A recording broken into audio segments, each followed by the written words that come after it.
Rollstone Hill Rock Walk. There are towns in Massachusetts that have bigger boulders. Really? But none with this history. The Rollstone boulder really is the icon that started off this whole rock walk. Fitchburg's famous icon, the Rollstone boulder, had 3 separate and distinct attempts to preserve it over the years. And the Litchfield family was responsible for the first attempt.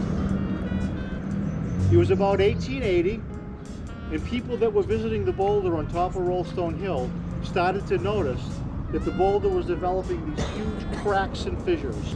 So Sylvester Litchfield got in touch with a friend of his, H.M. Francis, and they decided they were going to do something about it. It's the oldest historic relic in Fitchburg. It stood out on Rollstone Hill like a golf ball on a tee. It could be seen everywhere from the city.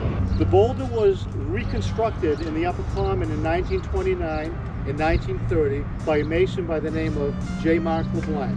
That there were 54 major pieces that went into putting this boulder back together. The second preservation effort in Fitchburg to preserve the boulder. The boulder was still on the top of Rollstone Hill, and there was a quarry company working up there, the Jeremiah Shea Quarry Company. They were taking granite off the hill, the boulder was there, and the quarry head wall was getting closer and closer to the boulder. They knew that it had to go. So they announced to the mayor, they announced to the city, we're going to blast that boulder up. People in general went crazy. The Fitchburg Historical Society stepped up to the plate and paid a moving company to move homes, the John P. Moran Moving Company.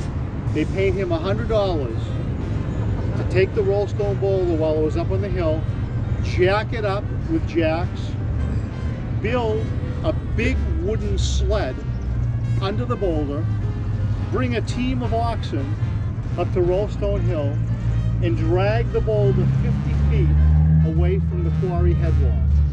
That was done in 1902. The Historical Society went up to check it out and said, you know, maybe we should move it another 50. So they went to John P. Moran and said, geez, can you do it another 50 feet? And he said, sure, for $100.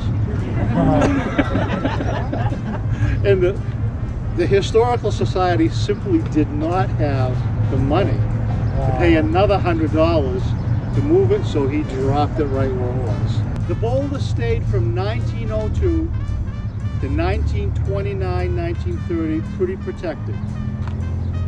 But in 1929, September 6, 1929, another quarry company, the McAuliffe Quarry Corporation, same scenario. They announced to the city, they announced to the mayor, we're going to blast the boulder apart on this given morning. Letters went to the mayor's office like you wouldn't believe. Editorials in the Sentinel, constant every day. So in 1929, 1930, they blew the boulder apart on Rollstone Hill, 54 major pieces, and then the next year it was moved down to the Common, where it was put together by J. Mark LeBlanc. If you look around Fitchburg at the landscape, there are glacial erratics everywhere. This was not always called the Upper Common. This was once called Captain William Brown's Woodlot. There was nothing here. One cart path that ran along the river and just complete woods. Captain William Brown came to Fitchburg after the Revolutionary War. Nobody really knows why. During that time, right after the Revolutionary War, Fitchburg citizens were embroiled in a big battle on where to locate their second church and meeting house. It took 10 years and 99 town meetings to figure out where they were going to put the town hall. It was like the best entertainment in town with these town meetings. Finally, Captain William Brown said, listen, I'll donate some land for you to build the second meeting house and church. So he donated this big piece of land where they finally built this church. Now we call this the First Parish Church, but it's actually the third First Parish Church. And that second meeting house is built here. It was actually built in front of this building and on an angle. The front door faced that way. And that was here until 1837. Every piece of granite in that building came from Rollstone Hill. Every brick in that building came from the Alonzo Goodrich Brickyard on 99 Summer Street. This building was designed by a famous architect, Zachariah Sheldon, with a beautiful addition put on the back. And a lot of people don't know this. There's a theater in the back of this church. It's a very small, intimate theater that was designed by H.M. Francis. Fitchburg had a really huge amount of verse writers at the turn of the century. And Carolyn A. Mason was just one of them. There were many. Carolyn A. Mason had 3 published books on poetry. They were sold nationwide. She wrote church hymnal books that were used widely. And she had a hit song that was sung in the United States and Europe widely. It was called Do You Miss Me at Home? This gorgeous fountain that's in the Upper Common. Samuel Herbert Adams grew up in Fitchburg, and he attended the Fitchburg Public Schools. And one of his teachers at Fitchburg High School, she encouraged him to pursue a career in the arts. His father did not want to hear it. Samuel Herbert Adams decided he was still going to follow his dreams. He graduated from the Massachusetts Normal School and took a job at Fitchburg High School for 4 years teaching art. He then realized he wanted to pursue his dream and open a studio where he could create sculptures. So he decided he was going to pack his bags, get on a steamer, move to Paris, and open a studio. Shortly after he opened, he was contacted by 3 Fitchburg industrialists. So these 3 Fitchburg industrialists contacted Samuel Herbert Adams in Paris and said, Sam, could you make us a fountain for the Upper Common in Fitchburg? We'll pay for it. It was shipped to the United States and installed here in 1898. The granite basin came from Rollstone Hill. It was shaped by the O'Connor Stone Yard over on River Street. Fitchburg is very, very lucky because they have Samuel Herbert Adams' first major piece. And it was also the first major piece of bronze artwork to be shipped to the United States, done with a brand new process called the wax gloss process. Oh, are you expecting me to say something?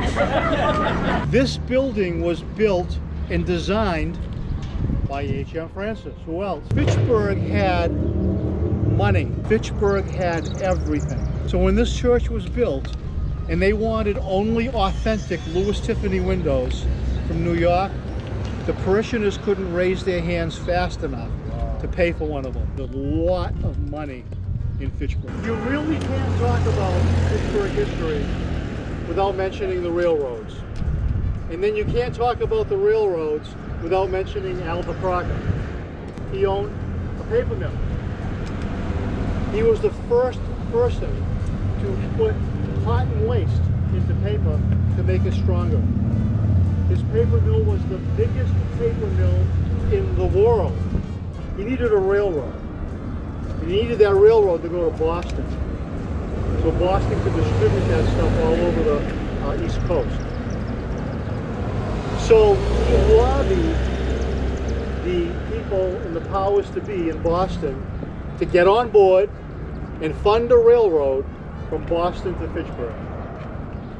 They didn't want to hear it. So Albert Crocker said, okay, I'll do it myself. I'll build it myself.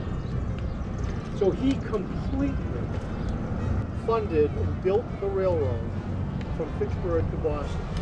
He completed the railroad in 1845. And he rode the very first train from Boston to Fitchburg. To add a little insult to the politicians in Boston. He built the biggest railroad depot that they had ever seen on the waterfront in Boston, with a big sign on it, Fitchburg Depot. And it was built 100% with Rollstone granite. Fitchburg had one of the best looking, biggest, and fanciest Victorian depots in Massachusetts at one time, right on Lower Main Street. Between 75 and 95 trains a day stopped at the depot, because Fitchburg at that time had fancy restaurants, fancy hotels, and big entertainment. There was about 12 theaters within walking distance of the depot. So it was a destination at that time. Who designed the depot? It was H.M. Francis. Francis also. H.M. Francis had his fingers just about in everything. Rollstone Church. Yeah. H.M. Francis design. This is the German Congregational Church. Later on, the German Trinitarian Church that's been here since the late 1800s. Fitchburg was a city of immigrants. So the church was built on donated land from Jeremiah Bailey. There was a turn of the century bicycle club that used this church as their headquarters. And it was called, all German, the Flying Colony. When the bicycle first came on the scene in the late 1800s, if you saw a bicycle in your town, it was like, whoa, wow.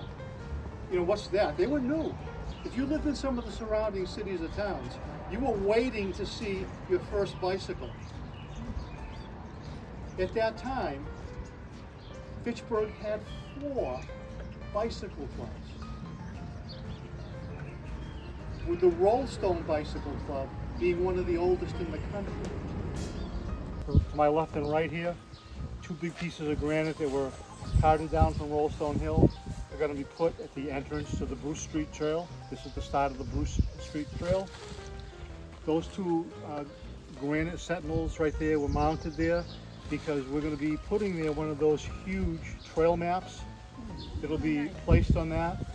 And some of you have probably noticed those granite markers along the way. We've installed 21 of them. We're about halfway to the summit, so don't worry. Back in the early 1800s, people started to notice these curiosities around. Like, why on earth are there smooth and polished rocks on this hill? Why on earth do these rocks have these striations cutting them? What's the story with all these boulders that are left everywhere? People had no idea. Rollstone Hill was a prime area to study.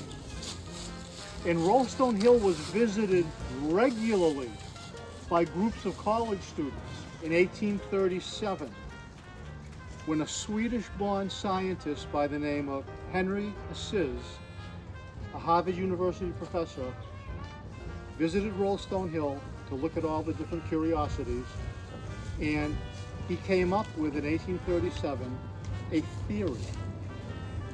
And his theory was, at one time, the surface of the earth was covered with a great ice sheet that moved all of these glacial erratics and caused these rock polishings and striations. A lot of people at the time just could not buy it. They couldn't see it. And they thought of the explanations of these things as more godly than scientific.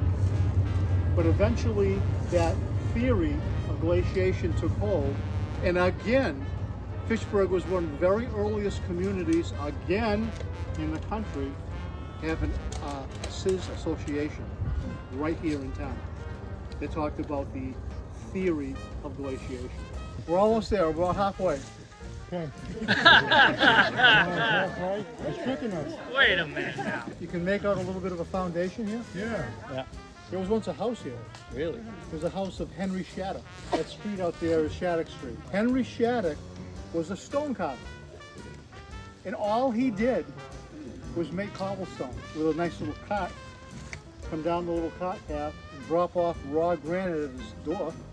He would take that raw granite and carve it into blocks that would be used in the streets. Those 3 little blocky shaped towers, that was once a tramway that would deliver granite down the hill. And down here, there are remnants of two structures.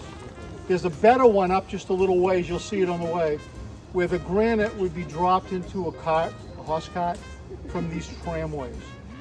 This is only, again, we're only stopping here because it's here, but there are actually better examples of it on the hill. Halfway there? We're almost halfway there. Just one more hill. You say that one more time, we're going to believe you. If you look at all this raw granite that's hanging around this area, that's not granite that was never going to be used. It's called grout. When they're mining granite, they carve these big blocks of granite off of the hill, and they have to put them somewhere. And they pile them up somewhere along their land. And then what happens is they may get an order from somewhere down in the valley where they want 12 windowsills made. So the owner of the quarry will come up to his crew and say, listen, take that one, that one, that one, that one, down to the stone shop, and they'll make some nice sills. So they're not there because they're not going to be used. They're there just because there's a place to put them in the meantime. They're left behind, obviously, because the quarry companies that were here basically went out of business, and it was left as is. The next thing I want to point out to you is the stair construction here. You're going to notice there are two sets of stairways that we're going to go up right now. This section of two stairways was, in years past, almost impassable. It was really bad news. These were put in just last year by the Student Conservation Association. They're college kids that work for trails, and they get paid, and they work every summer for different trails throughout Massachusetts. And they're paid for by grants that we try to write to help us do things on the hill. Why did the granite companies go out of business? Basically, they were in operation from 1825 to 1941. There were 6 active quarries on Rollstone Hill, and all of their land radiated out like the spokes of a bicycle wheel, starting from the Boulder. They all had their individual pieces of land that they worked. Over the course of time, some of these companies didn't make it and sold out to other companies, combined with other companies, and so on and so forth.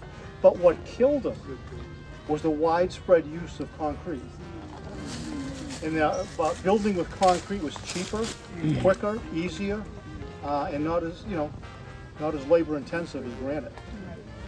So granite was saved for special projects. This little viewing area right here was carved out last year by the city of Fitchburg, heavy equipment, and the other ones that moved the blocks here so people could maybe rest and take a few minutes to reflect on things. And eventually what's going to happen is when we get those trail maps developed, a spot like this will be labeled as a certain view, and it'll be named, and it'll be on the map. And there's several more of them that I'll point out as we get going. But you can see a beautiful view of Fitchburg from here. This is halfway. I guarantee it this time. This is my favorite stop on the Rock Walk. This is the site of Fitchburg High School's rock. Not to be confused with the Boulder. This is the rock. Right below that cliff right there is the surface that Fitchburg High School paints every year with their date of graduation and FHS. Basically, this is the way it started. The year was 1936, and Fitchburg High School was having an absolutely terrible football season. School spirit was down in the dumps. People were walking through the halls very depressed. Attendance at Crocker Field was non-existent. The football team had no support. 5 Fitchburg High School band members from different classes decided they were going to do something about it. So on November 14th of 1936, before a very important football game with Quincy, they came up here with some red and white paint and painted a huge FHS on the rock surface. These 5 guys communicated with mirrors between the steps of the old academy That was a high school back then, not the one you know of. Crocker Field, and different locations on the hill so that the sign could be seen from Crocker Field in the high school. So they painted the big FHS on the rock the night before the game. The next day, the city awoke and word spread incredibly fast through the community. They couldn't believe it. Who did that? A lot of excitement. Crocker Field was full that day, and they won their first game against Quincy 21-19. Now here's another trick to the story. For the first few years, it was done by people from all different classes. So all they painted was FHS. 5 or 6 years into it, the tradition was hijacked by the seniors, and then they painted their year of graduation. These are the names of the 5 original guys that painted the rock on November 14th, 1936. Gordon Keller, Guy Farwell, Charlie Berry, Bob Darby, and Murray Rice. All 5 of those guys went into World War II. They formed this pact. They weren't going to tell anybody who painted it. And the truth only came out when all 5 returned after World War II and the story came out. Guy Farwell did a taped interview with the Fitchburg Sentinel on the entire story behind the painting of the rock. I know his son, Malcolm Farwell. He came on one of our walks, and Malcolm Farwell stopped in the gallery one day and gave me the entire taped interview. So we have that on record right now. Keep this figure in mind. During its heyday, 40 railroad cars of granite left Fitchburg every day. There's 6 active quarries taking stone off this hill during that time. And that granite was used everywhere in New England. It was shipped everywhere. It made it as far as New York, where it was used in all the bridges that span the Hudson River. In just about every foundation in this area, if you see granite, chances are good it came from Rollstone Hill. So they were taking granite off this hill like you wouldn't believe. During that period of time, 1825 to 1941, when there were 6 active quarries on this hill, all day long, rock drills, hammer drills, explosions, all day long. No complaints. No complaints. They were lucky to have a job, these people. And the people that lived down on Beach Street and some of the areas that were very close to Rollstone Hill, they understood. Those were people that worked there. They needed that job. In the winter, when the quarry companies laid off all of the workers because it became too dangerous on the hill to work up here when there was snow, many of the mills worked extra shifts into their schedules. And one of them was right down over the bank in the Ivor Johnson Arms and Cycle Works. They put on a midnight shift to employ as many quarry workers they wanted to work. And when the time came for them to come back to work up here, they came back to the quarries. That's how busy things were back then. We have a plan drawn up for this rock walk trail that's in 3 phases. We're not even halfway through phase 1, but I want you to see what we're going to be doing. Just like I showed you that lookout down there, I want you to see this next one. We're going to improve and carve out this one this year. If you walk into this path, just follow it straight down. It's one of the best views from Rollstone Hill. And go up into this area. That's going to be turned into a picnic area with a couple of stone tables and benches. Check it out, then we'll move on. I do want to point out that even last year, when you came to this spot right here, you really couldn't go any further unless you really dared to, because it was kind of treacherous. And just last year, again from a small grant, we were able to kind of improve it a little bit, move some granite around, and create some doable stairs. When I first came up here and thought about this walk, I got into this area right here, and I said, whoa, what on earth are we going to do with all this graffiti? You know, it's everywhere. And my first thought was, how are we going to get rid of it? And then I decided to take, on one of the walks, Nick Capasso. He's the director of the Fitchburg Art Museum. And when he came up here, he loved it. And he was saying that there were cities in Massachusetts and throughout the country where they actually feature graffiti and graffiti parks. So one of the things we're working on as a possibility and thinking is just in this area right here, from here to what we call Submarine Rock, which you'll see in a minute, is creating some kind of an official place where people can do graffiti and have an official graffiti park. This is also the area back in the day where if you were going to come up to Rollstone Hill and party, this was the gathering area. There was a massive, right in the middle, fire pit there that we kind of cleaned out last year. We're almost halfway. You've done it. You've made it to the site of the Rollstone Boulder. This is the summit of Rollstone Hill, 835 feet above sea level, which is not really that high when you consider Mount Wachusett is over 2,000 feet. So the boulder at one point in time sat right on the spot. Now how do we know that? Well, thank goodness again for the Fitchburg Historical Society, because the very last time the boulder was going to be moved, the Historical Society wrote to the McAuliffe Quarry Corporation and they wanted the longitude and latitude of the boulder where it rested. The hill, of course, was totally different. There was granite everywhere. McAuliffe Quarry Corporation, the quarry head wall was creeping up to the boulder. It had to go. The McAuliffe Quarry Corporation workers came to the boulder, stuffed a bag of black powder under the boulder to break it up into pieces, lit it, ran, dust settled, nothing. Didn't budge.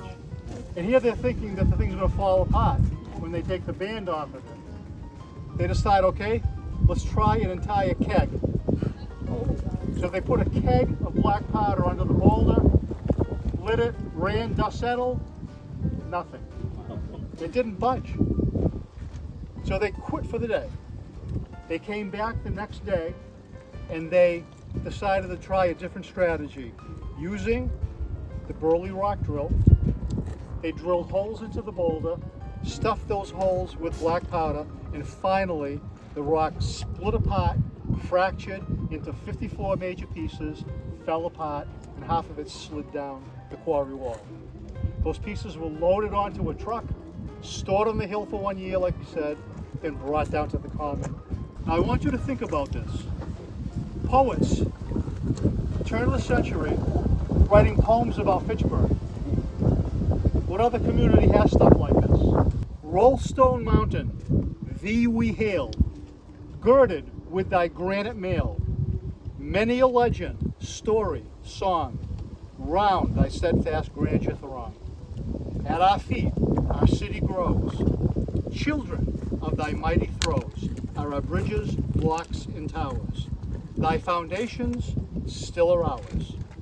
Still the busy hammers ring, still the lofty derricks swing, setting forth by labor's hand untold wealth at thy command. Days have come and days have gone, times have changed, but thou livest on. O'er the still and calm blue skies lean, and when the daylight dies, starry hosts come forth to see thy grandeur and simplicity. All unmoved when storms do rage, thou dost stand, ancient of days. Calm as when the skies are blue, and the sweet stars gaze on you.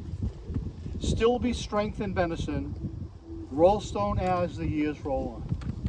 I thank you very much for participating on the Rock Walk.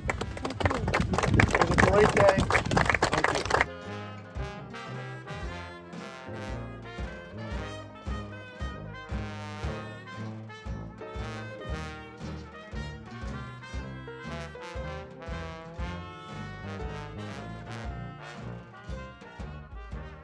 This, by the way, just got listed on Realtor.com. $350, 1 bedroom, 1 bath.